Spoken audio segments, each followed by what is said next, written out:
Hello everyone and welcome back to the Great Book of Grudges. My name is Nathan and we're back with another Total War Warhammer video. So as you are aware, a new content drop from Creative Assembly usually means a new patch, and this one is rather anticipated as the Forge of Daith, the mechanic introduced to the Sisters of Twilight, has been completely reworked. This is not like the beta update that came a few months ago, but instead a complete reimagining, so let's not waste any more time and jump right in.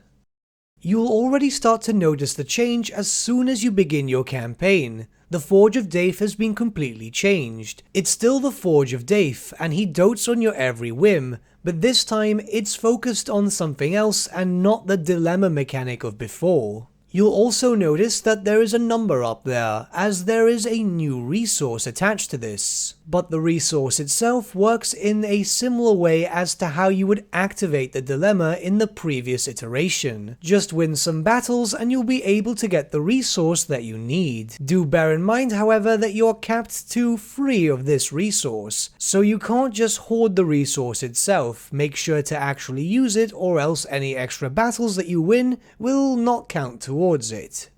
Clicking on that icon will also take you to a brand new tab, where you'll be able to forge and reforge a variety of different items with a variety of different effects. There are 4 separate sections that will allow you to forge items: Dragon, Eagle, Twilight, and Dreaming. Each of these sections have 4 different items, which can be upgraded up to a 3rd level, which means that they'll get more powerful as you upgrade them, or you can decide to reforge them and make them even more powerful for a temporary basis.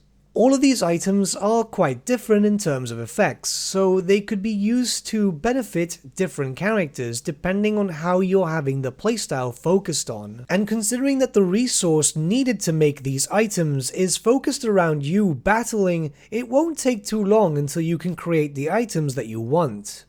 Finally, you may have noticed a 5th tab, known as Daith's Blessings. As you can see here, these aren't items that you can forge, but rather faction-wide buffs that you can have on a temporary basis. This is essentially as close as we'll get to having rights for the Wood Elves. But with all that being said, I feel like these changes are actually quite good for the Sisters of Twilight. The Forge of Daith mechanic originally was not that impressive. In fact, it was something which the community was quite vocal about. But I believe that Creative Assembly have now implemented something which is going to make things a lot more interesting and feels like it's a lot more unique. What do you think about the changes to this new mechanic? Let me know your thoughts in the comments below and let's start a bit of a discussion.